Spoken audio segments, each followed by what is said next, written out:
नमस्कार. आपणा सर्वांचे खूप खूप मनापासून स्वागत आहे. सात्विक लाईफ स्टे हेल्दी. आपणास ॲसिडिटी आहे का? आपणास वजन म्हणजे फॅट जास्त झालेले आहेत का आपल्या शरीरात?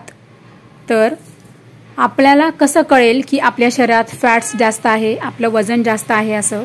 तर मी तुम्हाला खूप सोपा आणि सिंपल म्हणजे एक तुम्हाला मी सांगते पद्धत की बघा, मेडिकल सायन्स प्रमाणे मेडिकल सायन्सच्या डायग्रामनुसार मी सांगत आहे तुम्हाला, कारण की फार्मा फील्डमध्ये मी 10 वर्ष काम केलेलं आहे, त्याच्यामुळे मला अनुभव आहे. नाही तर तुम्हाला असं वाटेल की बा मी कोणापासून म्हणजे कसं काय मी मनाने सांगत आहे. तर मी कुठली गोष्ट मनाने सांगत नाही, तर यामागे मेडिकल सायन्सचा आधार आहे, त्यानुसार मी तुम्हाला सांगत आहे. तर बघा, सपोज तुमची हाईट 5 फूट आहे, तर तुमचं वजन फक्त असलं पाहिजे 50 ते 55. आता तुमचं वजन जर 55च्या पुढे गेलं असेल तर तुम्ही नक्की समजा की तुमच्या शरीरामध्ये हळूहळू फॅट्स जमा व्हायला सुरुवात झालेली आहे. तर हे फॅट्स कसे करणार कमी? तुमच्या शरीरामध्ये फॅट्स कसे कमी करायचे आहेत ते तर आपण बघणारच आहोत, आणि आणखीन बरेच काही आपण या व्हिडिओमध्ये महत्त्वाचे मुद्दे बघणार आहोत. तर आपल्याला एकच पदार्थ जो आहे तो आपल्याला फक्त 3 आठवड्याचा चॅलेंज घेऊन आपल्याला तो पदार्थ खाणं फक्त 3 आठवड्यासाठी बंद करायचं आहे. तर कसं आणि का तेही आपण बघूयात, आणि त्याचे फायदे काय हेही आपण बघूयात. तर काय आहे हा पदार्थ हे तर बघणारच आहोत, परंतु हा पदार्थ खाल्ल्याने आपल्या शरीरात काय होतं, तर आपल्या शरीरामध्ये फॅट्स जमा होतात, कॅलरीज जमा होतात, आणि आपले हळूहळू वजन वाढायला लागते. आणि आपल्याला वजन वाढलं की आपल्यामध्ये लिथार्जिनेस येतं, म्हणजे आळस येतो. एकदा आपल्यामध्ये लिथार्जिनेस आलं, आळस आला की आणखीन आपल्या शारीरिक ॲक्टिव्हिटी या कमी कमी होत जातात, आणि आपल्या शारीरिक ॲक्टिव्हिटी कमी कमी होत गेल्याने आपलं वजन वाढण्यास त्याला आणखीन भर पडत जाते. त्यामुळे वजन वाढलं की मग ते फॅट्स आपल्या शरीरामध्ये जमा होत जातात, आणि फॅट्स हळूहळू जमा झाले आपल्या शरीरामध्ये की ते फॅट्स काही कालांतराने ते कोलेस्टेरॉलमध्ये कन्व्हर्ट होतात, आणि मग नंतर ते कोलेस्टेरॉल नंतर पुढे काय करते हे तर आपणास माहीतच आहे. बऱ्यापैकी आजकाल भरपूर लोक असे आजकाल हेल्थ कॉन्शियस आहे, त्यामुळे स्पष्टपणे सांगण्याची आवश्यकता नाही, परंतु ज्यांना माहीत नाही त्यांच्यासाठी मी नक्की सांगणार. तर बघा काय आहे हे सगळं प्रोसिजर. तर जेव्हा कोलेस्ट्रॉलमध्ये फॅट्स जेव्हा कोलेस्ट्रॉलमध्ये कन्व्हर्ट होतात आणि ते हळूहळू कोलेस्ट्रॉल जेव्हा वाढत जातात, तेव्हा ते कोलेस्ट्रॉल जे आहेत ना, ते आपल्या शरीरामध्ये ज्या आपल्या हृदयाला जी रक्तवाहिनी रक्तपुरवठा करते, जेव्हा हे कोलेस्ट्रॉल त्या रक्तवाहिनीमध्ये उतरतात तेव्हा आपल्याला हृदयाला रक्तपुरवठा करायला त्या रक्तवाहिनीला अत्यंत अडथळे येतात. आणि अशा वेळेला आपल्याला काय होतं, तर आपल्या हृदयाला रक्तपुरवठा हा प्रॉपर होत नाही, आणि आपल्या हृदयाला रक्तपुरवठा हा प्रॉपर होत नसल्यामुळे फ्युचरमध्ये हार्ट अटॅक येण्याचे भरपूर असे चान्सेस असतात. तर हार्ट अटॅक न येणं म्हणजे हार्टला अटॅक होणं. काय अटॅक होतं हार्टला, तर जेव्हा आपल्या शरीरामध्ये फॅट्स वाढत जातात आणि ते फॅट्स जेव्हा कोलेस्ट्रॉलमध्ये रूपांतरित होतात, आणि असं कोलेस्ट्रॉल जेव्हा आपल्या शरीरामध्ये वाढत जातं, आणि जेव्हा हे फॅट्स म्हणजे कोलेस्टेरॉल जेव्हा हे रक्तवाहिनीमध्ये उतरतं, आणि जेव्हा त्या रक्तवाहिनीत आल्यानंतर त्याच्या जेव्हा गाठी बनतात, तेव्हा डॉक्टर म्हणतात की ब्लॉकेजेस आहेत. डॉक्टर म्हणतात ना, असं बऱ्याच ठिकाणी तुम्ही ऐकलेलं ना की ब्लॉकेजेस होते. कालच मी माझी गुरु भगिनी आहेत, म्हणजे काकू आहेत त्या, तर त्यांनी सांगितलं की त्यांच्या बायपास झालेलं आहे, एन्जिओप्लास्ट झालंय वगैरे. तर मी म्हटलं का असं झालं, तर ते म्हणे ब्लॉकेजेस होते. तर ब्लॉकेजेस म्हणजे काय, तर हेच. तर जेव्हा रक्ताच्या गुठळ्या बनतात, आणि जेव्हा कोलेस्ट्रॉलच्या गुठळ्या बनून जेव्हा रक्ताच्या गुठळ्या पण बनल्या जातात, आणि जेव्हा तुमच्या रक्तवाहिनी म्हणजे जी रक्तवाहिनी आहे, म्हणजे हृदयाला रक्तपुरवठा करणारी जी रक्तवाहिनी आहे, जी नस आहे, जी व्हेन आहे, जेव्हा हे कोलेस्ट्रॉल त्यामध्ये पडतं, म्हणजे रक्तवाहिनीमध्ये जेव्हा ते एंट्री करतं, प्रवेश करतं, तेव्हा त्या रक्तपुरवठा करणाऱ्या नसला, तेव्हा त्या रक्तपुरवठा करणाऱ्या वाहिनीला असंख्य अडथळे येतात. कशासाठी? हृदयाला रक्तपुरवठा करण्यामध्ये, आणि हृदयाला प्रॉपर म्हणजे व्यवस्थित रक्तपुरवठा होत नाही, आणि असा व्यवस्थित रक्तपुरवठा न झाल्यामुळे आपल्या हृदयाला अडथळे येतात आणि आपण म्हणतो की माइल्ड अटॅक आला, नंतर 3 माइल्ड अटॅक आल्यानंतर काय तिसरा सिव्हिअर अटॅक आला. म्हणजे काय, काही नाही हो, आत्ता तर चालत होते, काही नाही हो, आत्ता आमच्याशी बोलले, आत्ता तर ते बाहेर होते, आत्ता तर खेळत होते, आत्ता तर बोलत होते आणि ऑन द स्पॉट गेले. तर कोणीही ऑन द स्पॉट जात नसतं.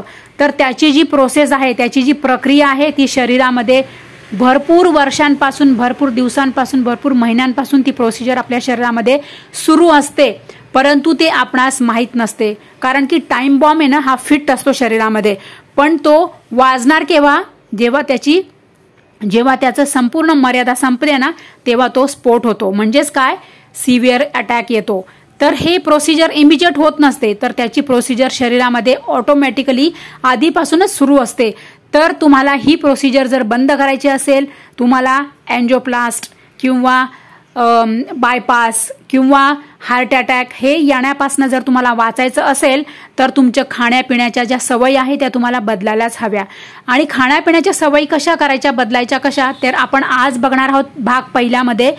पहिला भाग आहे आपला आज की हार्ट अटॅक पासून कसे वाचायचे आणि आपल्याला फ्युचरमध्ये कुठल्याही गोष्टींचं म्हणजे एंजिओप्लास्ट किंवा बायपास करण्यापासून आपण कसं वाचायचं हे आपण संपूर्ण आता ही सिरियल बघणार आहोत. तर त्यामध्ये आपण बघणार आहोत आज भाग पहिला.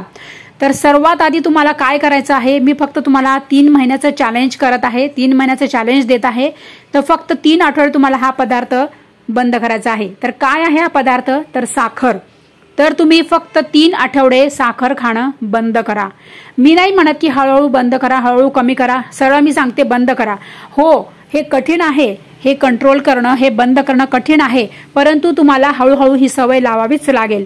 आणि जेव्हा तुम्हाला संपूर्ण आणि परफेक्ट सवय लागेल ना तेव्हा तुम्ही परफेक्ट होणार त्याच्यामध्ये. मग तुम्ही स्वतः तुमचं टेक युअर ओन टाइम. तुम्ही आधी 1 आठवडा तुम्ही स्वतःला द्या की आपल्याला सवय लागते का. पुढच्या आठवड्यापासून तुम्ही सुरुवात करा आणि असे 3 आठवडे तुम्ही चॅलेंज स्वीकारा आणि कंटिन्यू एकही दिवस खाडा न करता 3 आठवड्याचं चॅलेंज तुम्ही ऍक्सेप्ट करा आणि 3 आठवडे तुम्ही साखर खाणं बंद करा. याने काय होईल तर तुम्हाला सांगते, साखरेमध्ये भरपूर कॅलरीज आहेत आणि साखर खाल्ली की ती पचायला जड असते.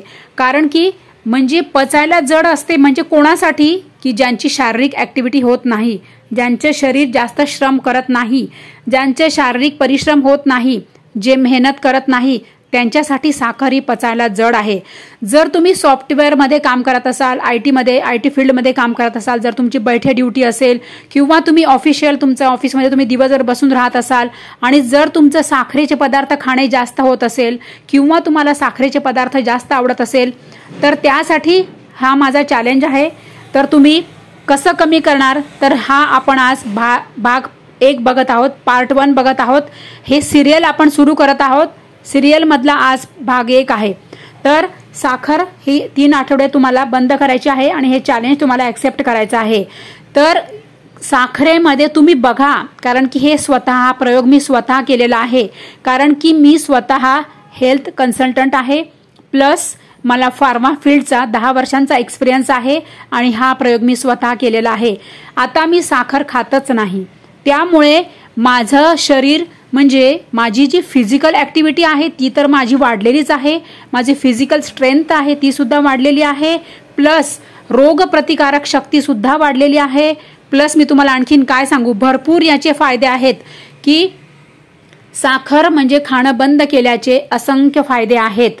तुम्ही म्हणाल की बघा एखादी व्यक्तीचं वजन 40 किलो आहे, मी खूप शारीरिक ऍक्टिव्हिटी करतो, तर तुम्हाला हे चॅलेंज ऍक्सेप्ट करायची गरज नाहीये. तुमचं जर वजन लिमिटमध्ये आहे, तुमच्या उंचीनुसार जर तुमचं वजन बरोबर आहे तर तुम्हाला हे चॅलेंज ऍक्सेप्ट करायची आवश्यकता नाही. ज्यांच्या शरीरामध्ये फॅट्स खूप आहेत, ज्यांचं वजन वाढलेलं आहे, ज्यांना असं वाटत आहे की बाबा शुगर आहे किंवा शुगर डिटेक्ट झालेली आहे, अशांसाठी आपण हे चॅलेंज, आपण हे 3 आठवड्याचं चॅलेंज आपण आणलेलं आहोत. तर सगळ्यांनी हा व्हिडिओ आठवणीने सगळ्यांना शेअर करा, अत्यंत महत्त्वाचा व्हिडिओ आहे. तर हे काय आहे माहिती का, साखरेचं मी तुम्हाला सांगत आहे ना, आपण ही सुरुवात करत आहोत साखरेपासून. पहिल्या भागात आपल्याला साखरेचं चॅलेंज आपल्याला ऍक्सेप्ट करायचं आहे 3 आठवड्यांसाठी.